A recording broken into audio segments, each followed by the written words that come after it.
Hello and welcome to Breaking Bread with Rivaaj Maharaj, where nothing is off the table. For today's episode, I wanted to talk about the latest financial aid package that the United Kingdom has committed to send to Ukraine. So without further ado, let's get into it. Now, articles have emerged in the newspapers regarding the latest package of aid that we, the United Kingdom, have committed to send to Ukraine. And I think it totals something like £500 million worth of aid. There's a few things that peeve me off about this article and this line of reasoning, simply because £500 million worth of aid can be put into British infrastructure, British health services, British education, uplifting the living standards of those most vulnerable in society in the United Kingdom, helping those pensioners that are really struggling through this winter. But no, we insist on doubling down on Ukraine. Now, Ukraine is over. It's going to be 5 years. The Russians are hammering the Ukrainians. There's no hope. You look at dissent within Ukraine. Klitschko has already ripped into Zelensky regarding the energy crisis in Kiev. Zelensky's got one of his advisors that tried, one of his previous ministers, who he got rid of on corruption charges.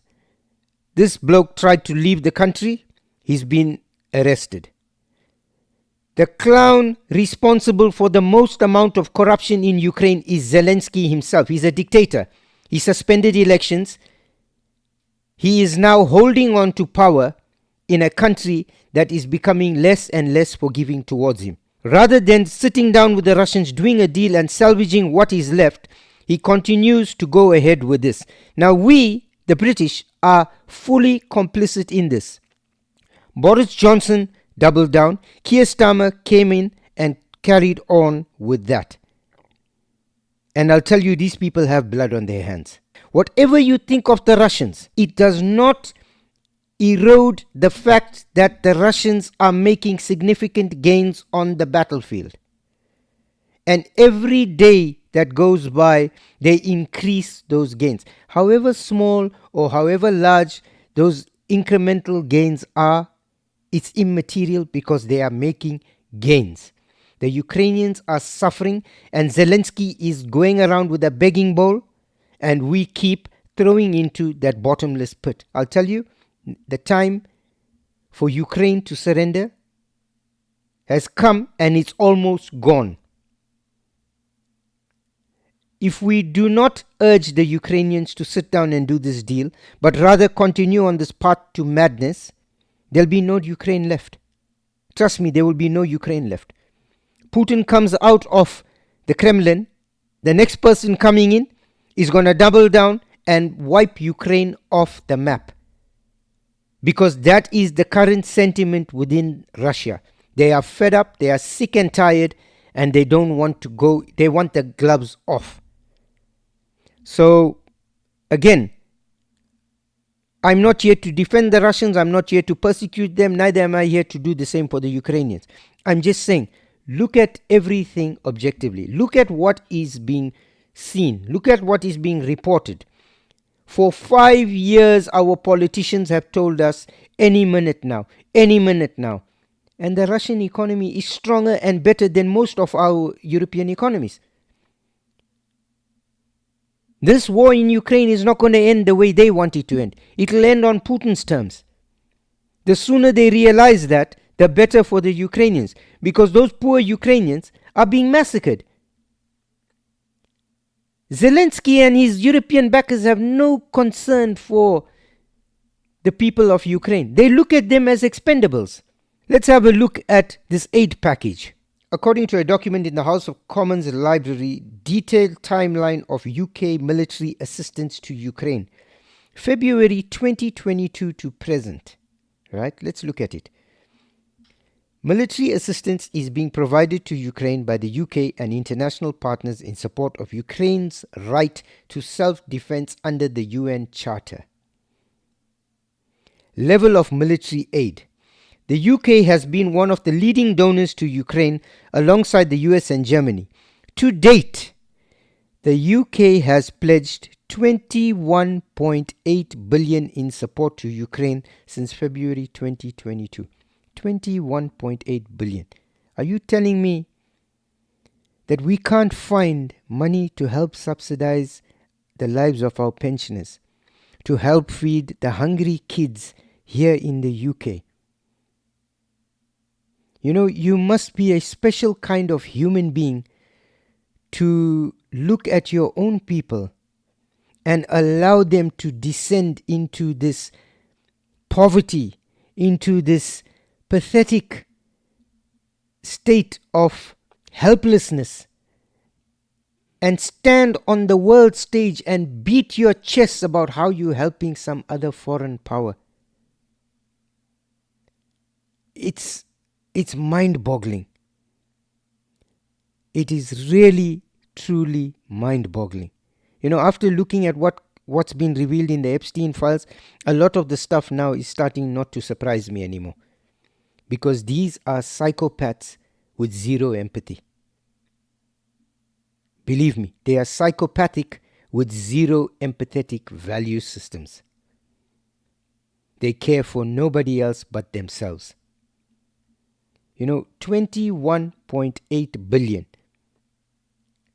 The trains don't run on time in the UK. The buses don't run on time. We've got a moron mayor that has no clue. He's out of touch with reality.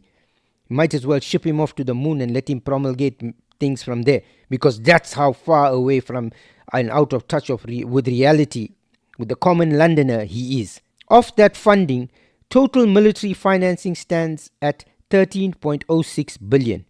10.8 billion is for military assistance that has been gifted, including 3 billion in 2025-2026, which is met from the Treasury Reserve and will not come from the Ministry of Defence's MOD main departmental budget.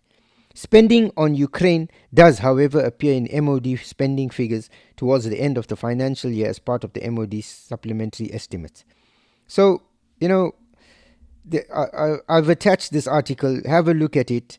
It makes for a good read. It makes you understand what your government actually thinks of you and how much they value you. Because this nonsense about they are funding the Ukrainians so that they can protect us against the Russians. Listen, we've been messing around with the Russians. They've been messing around with us. Whether Ukraine is saved or whether Ukraine is lost.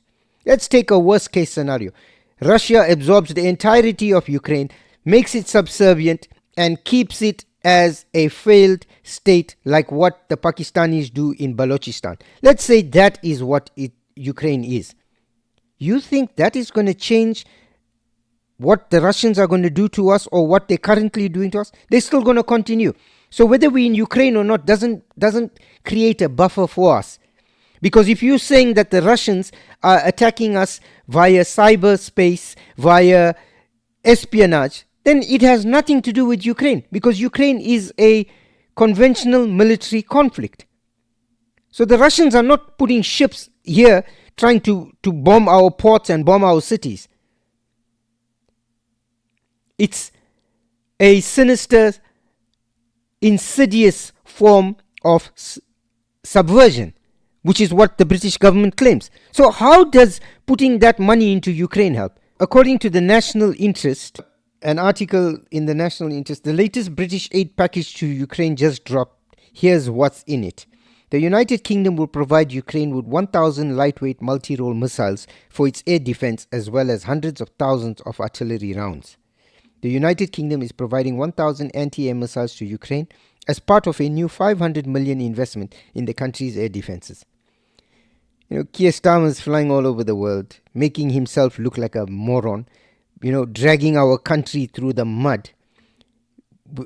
We've got no standing on the world stage anymore. The Americans take a piss on us every day. The Russians laugh at us. We're the joke of the century. We were this once great nation reduced to nothing because of these morons that are elected to run our country. They go out there and embarrass us. And then, to make matters worse, the icing on the cake is you take 500 million and you give it to Ukraine. tell me that you cannot see a need for 500 million invested into the British economy, into the British infrastructure, into the British populace. If you can tell me that that 500 million is not needed in the UK, I'll tell you, take it and double it. Give double the amount to Ukraine. But show me why it is not needed at home. Because that money is taxpayer money. You taking our money and giving it to somebody else when we need it here. So show me that our money, that money is not needed here. I'll tell you, take double the amount. Again, I just don't understand. So when you look at the speeches that they make in Davos, this posturing by Kaya Kallas and the rest of them, against the Americans, let me tell you, as much as I think Mark Rutte is another idiot, I'll be honest with you. Europe cannot stand at current on its own 2 feet. And as long as these morons are in power, I'll tell you, the next 10 years, we still won't be able to stand on our own 2 feet. Because we do not have, in Europe, a leader with balls. With the exception of somebody like Orban, we do not have anybody in Europe with balls. The UK, we're sitting with an impotent prime minister. You need somebody with a pair of balls that's going to stand up there and do what's right by the people of their countries. And that is what will build pride in a nation, and that is what will help build a nation up. Not more disastrous policies. So all this flannel that she's spouting and the rest of them are spouting at the Munich conference is hogwash. Because if they couldn't get their act together since the dissolution of the Soviet Union until now, over some 30 years, there is nothing they're going to do in the next 5 years that's going to make them a formidable opposition. So, well and truly, without the support of the United States, these jokers have nothing. They have absolutely nothing because they've gone in and handicapped and kneecapped their own countries. Nobody else did it to them. They did it to themselves. And these morons are still in power, still promulgating these disastrous policies and telling you about how the future is going to be good. Look at the last 30 years of their rule. Look at what they've been playing around with for the last 30 years and then ask yourself, how has that changed anything?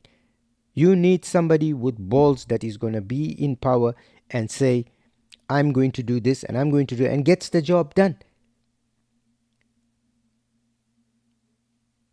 So again, this 500 million that's going to Ukraine, the sad part about it is the Ukrainian people won't benefit. Half of it will get stolen by Zelensky and his mates. The other half will go to pay something. And then, a couple months down the line, he'll be back with his begging bowl, crying about how the world has abandoned him. Because this guy thinks that the world, they've built him up to this figure where he now believes it's his right and his duty to demand. He doesn't even ask, please. He demands. So this is the monster we've created. Anyway, leave that as it may. I want to thank you for spending time with us. We look forward to seeing you on the next episode. Please remember to like, share and subscribe as it helps us with the algorithm and it helps our channel to grow.